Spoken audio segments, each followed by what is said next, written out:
ప్రియా అనే ఒక అమ్మాయి డేటింగ్ యాప్‌ని యూజ్ చేయడం మొదలుపెట్టింది. అలా ఆమె అన్ని ప్రొఫైల్స్ వెతుకుతూ ఉండగా దుష్యాంత్ శర్మ అనే ఒక అబ్బాయి ప్రొఫైల్ బాగా నచ్చింది.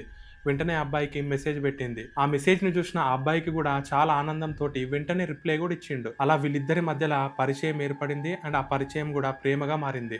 అలా ఒకరోజు ఈ అమ్మాయి ఒక మంచి ప్లాన్ ఏసి ఆ అబ్బాయిని ఈ అమ్మాయి ఉంటున్న ఫ్లాట్‌కి పిలిచింది. అలా అపార్ట్‌మెంట్‌కి వెళ్ళిపోయి ఆ అమ్మాయి ఉంటున్న ఫ్లాట్‌కి వెళ్ళి డోర్ బెల్‌ని రింగ్ చేసిండు.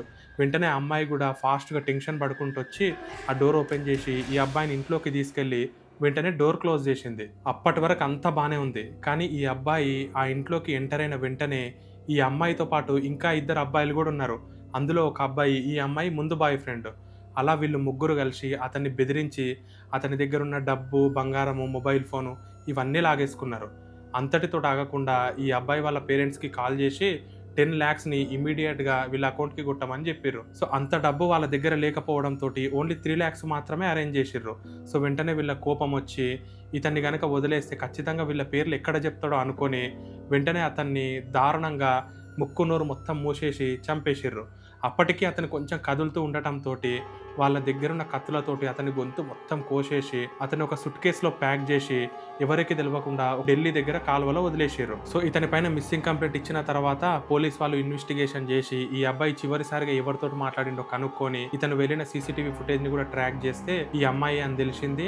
సో, వెంటనే ఈ అమ్మాయిని వాళ్ళ ముగ్గురిని గూడా అరెస్ట్ జేసేసిర్రు. అండ్ కోర్టు గూడా వీళ్ళకి 2023లో జీవిత ఖైదు విధించిర్రు. కానీ అసలు ట్విస్ట్ ఇక్కడనే మొదలైంది. ఆ అమ్మాయి జైలుకి వెళ్ళిన తర్వాత గూడా అంటే ఈ అమ్మాయిని ఒక ఓపెన్ జైల్‌లో ఏసిర్రు రాజస్థాన్‌లో. అంటే ఆ జైల్‌లో ఎట్లా అంటే అబ్బాయిలుంటారు, అమ్మాయిలు గూడా ఉంటారు. అలా వీళ్ళు ఉండటంతోటి అందులో ఉన్న ఇంకొక క్రిమినల్ తోటి ఈ అమ్మాయికి లవ్ ఏర్పడింది. అలా వాళ్ళిద్దరు గూడా మంచిగా లవ్‌లో పడ్డారు. అలా లాస్ట్ మంత్ జనవరి 2026లో వీళ్ళకి పెళ్లి ఫిక్స్ అవ్వడం తోటి కోర్టు గూడా పరోల్ కింద వీళ్ళకి 15 డేస్ లీవ్ ఇచ్చేసిర్రు. సో, వాళ్ళు మంచిగా హ్యాపీగా పెళ్లి గూడా చేసుకున్నారు. సో, ఇదంతా చూసిన తర్వాత మీకు అర్థమయ్యే ఉంటది. ఈ మధ్య డేటింగ్ యాప్‌ని చాలా మంది యూజ్ చేస్తున్నారు. అండ్ స్ట్రేంజర్స్ నుంచి వచ్చే మెసేజెస్‌ని నిజం అనుకోని వెంటనే నమ్మి మోసపోతున్నారు. అందుకే ఎవరైనా కొత్త పర్సన్‌కి మీరు రెస్పాండ్ అయ్యే ముందు ఒకటికి 2 సార్లు ఆలోచించండి. చాలా కేసులు ఇప్పుడు ఇంకా వస్తూనే ఉన్నాయి ఈ డేటింగ్ కేసెస్. సో, స్ట్రేంజర్ తోటి పరిచయం ఏర్పడేటప్పుడు చాలా జాగ్రత్తగా ఉండండి. వాళ్ళు ఎక్కడికి పిలిస్తే అక్కడ వెంటనే గుడ్డిగా నమ్మి వెళ్ళిపోకండి. సో, ఈ వీడియోని చూసిన తర్వాత మీకేమనిపించిందో ఖచ్చితంగా కామెంట్ చేయండి. అండ్ ఇలాంటి రియల్ లైఫ్ కేసెస్ గురించి తెలుసుకోవాలన్న ఇంట్రెస్ట్ గనుక మీకుంటే ఇప్పుడు మన పేజ్‌ని ఫాలో అయిపోండి.